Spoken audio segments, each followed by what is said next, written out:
തൃശൂർ മാടക്കത്തറ പുതുനഗർ പട്ടികജാതി ഉന്നതിയിലെ കുടിവെള്ള പദ്ധതിയെ ചൊല്ലി CPM BJP തർക്കം. കേന്ദ്ര സഹമന്ത്രി സുരേഷ് ഗോപി ഉന്നതിയിൽ നേരിട്ടെത്തുകയും കുടിവെള്ള പ്രശ്നം പരിഹരിക്കുകയും ചെയ്തതാണ് തർക്കങ്ങൾക്കിടയാക്കിയത്. അതേസമയം ഇല്ലാത്ത പ്രശ്നത്തെ ചൊല്ലി സുരേഷ് ഗോപിയും BJPയും രാഷ്ട്രീയം കളിക്കുകയാണെന്നാണ് പഞ്ചായത്തിന്റെ ആരോപണം.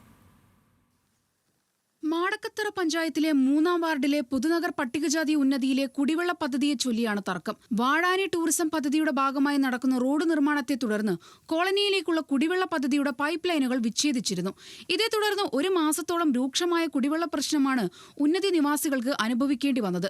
ഇക്കാര്യം പരാതിയായി അറിയിച്ചപ്പോൾ പഞ്ചായത്ത് പ്രസിഡന്റ് ഇന്ദിരാദേവിയുടെ ഭാഗത്തുനിന്ന് അധിക്ഷേപം നേരിടേണ്ടി വന്നതായും പരാതിക്കാർ പറയുന്നു. നമ്മൾ പഞ്ചായത്തിനടുത്ത് പറഞ്ഞു, അവർ ശരിയാക്കി തരാമെന്ന് പറഞ്ഞു. പിന്നെ നമ്മൾ കൂടുതൽ റിക്വസ്റ്റ് ചെയ്തപ്പോൾ താൽക്കാലികമായിട്ട് അവർ പൈപ്പ് ഇട്ട് തന്നു. നമ്മുടെ കുന്നിൻ്റെ മുകളിലേക്കായ കാരണം നല്ല ഫോഴ്സിൽ വരണം, അപ്പം നല്ല പവറിൽ വരുമ്പോൾ അത് വിട്ടു പോവാണ് ചെയ്യുന്നത്. അത് പറഞ്ഞപ്പോൾ അത് നിർത്തിവെച്ചു. എന്നിട്ട് ഞങ്ങൾക്ക് ഒന്നരാടം ഞങ്ങൾക്ക് കുടിവെള്ളം പഞ്ചായത്തിൽ നിന്ന് എത്തിച്ചിരുന്നു. ഒരു ദിവസം പറഞ്ഞു റെഡ് അലർട്ട് പ്രഖ്യാപിച്ചുകൊണ്ട് ഞങ്ങൾ കുടിവെള്ളത്തിൻ്റെ ആൾക്കാരെ വിളിച്ചു കഴിഞ്ഞപ്പോൾ അവർ പറഞ്ഞു, പഞ്ചായത്തിൽ ചെന്നപ്പോൾ സെക്രട്ടറി പറഞ്ഞു എന്താ റെഡ് അലർട്ടാണ്, അതുകൊണ്ട് വണ്ടി എടുക്കാൻ പറ്റില്ല എന്ന് പറഞ്ഞു. ഞങ്ങൾക്ക് കുടിവെള്ളം വേണ്ടേ എന്ന് ചോദിച്ച് വിളിച്ചപ്പോൾ ഞങ്ങളുടെ പഞ്ചായത്ത് അധികൃതർ പറഞ്ഞത് ഒന്നെങ്കിൽ കാശ് കൊടുത്ത് വെള്ളം അടിക്കുക, അല്ലെങ്കിൽ ഇവിടുന്ന് 2 കിലോമീറ്റർ അപ്പുറമായിട്ട് ഒരു തോടുണ്ട്, ആ തോട്ടിൽ പോയിട്ട് പ്രാഥമിക ആവശ്യങ്ങൾ നിറവേറ്റാനാണ് ആൾ പറഞ്ഞത്. പഞ്ചായത്ത് അധികൃതരോട് പരാതി പറഞ്ഞ് മടുത്ത ഉന്നതി നിവാസികൾ BJPയുമായി ബന്ധപ്പെടുകയും പ്രശ്നത്തിൽ സുരേഷ് ഗോപി ഇടപെടുകയും ചെയ്തു. പഞ്ചായത്ത് പരിഹരിക്കേണ്ട വിഷയത്തിൽ സുരേഷ് ഗോപി ഇടപെട്ട് മുറിച്ചു മാറ്റിയ പൈപ്പുകൾ പുനഃസ്ഥാപിച്ച് കോളനിയിൽ കുടിവെള്ളം എത്തിച്ചു. മന്ത്രി തന്നെ സ്ഥലത്തെത്തുകയും ഉന്നതി നിവാസികളുമായി കഴിഞ്ഞ ദിവസം കൂടിക്കാഴ്ച നടത്തുകയും ചെയ്തതോടെയാണ് വിഷയത്തെ ചൊല്ലി തർക്കം ഉടലെടുത്തത്.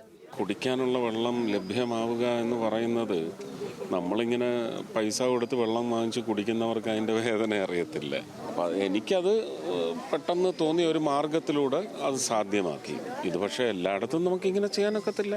ജനങ്ങൾക്കിത് അംഗീകരിക്കുന്ന ഒരു തരത്തിലേക്ക് ഇത് ഉയർന്നു ഈ ഒരു പ്രയത്നം എന്ന് പറയുന്നത് കണ്ട് പേടിച്ചിട്ടെങ്കിലും ഇതിനുള്ള അവസരം എന്നെ പോലുള്ളവർക്ക് തരാതെ സർക്കാർ അല്ലെങ്കിൽ അതിൻ്റെ വിവിധ വകുപ്പുകൾ ചെയ്ത് തീർക്കട്ടെ. ഉന്നതി നിവാസികൾക്ക് കുടിവെള്ളം മുടങ്ങിയിട്ടില്ലെന്നും സ്ഥിരമായി വെള്ളം എത്തിച്ചിരുന്നതുമായാണ് മാടക്കത്തറ പഞ്ചായത്ത് അധികൃതർ പറയുന്നത്. റോഡ് നിർമ്മാണത്തിനായി മുറിച്ചുമാറ്റിയ പൈപ്പുകൾ പുനഃസ്ഥാപിച്ച് കണക്ഷൻ നൽകുന്ന കാര്യത്തിലും തീരുമാനമെടുത്തു. ഇതിനിടെ BJP വിഷയത്തിലിടപെട്ട് രാഷ്ട്രീയ നാടകം കളിക്കുകയാണ് ഉണ്ടായതെന്നും പഞ്ചായത്ത് അധികൃതർ പറഞ്ഞു. ഒരു രാഷ്ട്രീയ നാടക സത്യത്തിൽ അവർ ചെയ്യുന്ന എന്താ, പഞ്ചായത്ത് മാറ്റിയ പൈപ്പ് ഒന്ന് തള്ളിയപ്പോൾ ആ പൈപ്പ് വീണ്ടും സ്ഥാപിച്ചു എന്ന് പറഞ്ഞുകൊണ്ട് ഒരു രാഷ്ട്രീയ നാടകം കളിക്കുകയാണ്. സത്യത്തിൽ ആളുകളെ പറ്റിക്കുകയാണ്. ഏതൊരു കാര്യത്തിലും പഞ്ചായത്ത് പ്രസിഡന്റ് അടക്കമുള്ള വാർഡാണ്. അപ്പോൾ അത് ഏറ്റവും പ്രാധാന്യം കൊടുക്കുന്നൊരു വാർഡാണ് 3-ാം വാർഡ്. പട്ടികജാതി ജനറൽ വിഭാഗങ്ങളിൽ ഉൾപ്പെടുന്ന നിർധനരായ 35 കുടുംബങ്ങളാണ് പുതുനഗർ ഉന്നതിയിൽ താമസിക്കുന്നത്.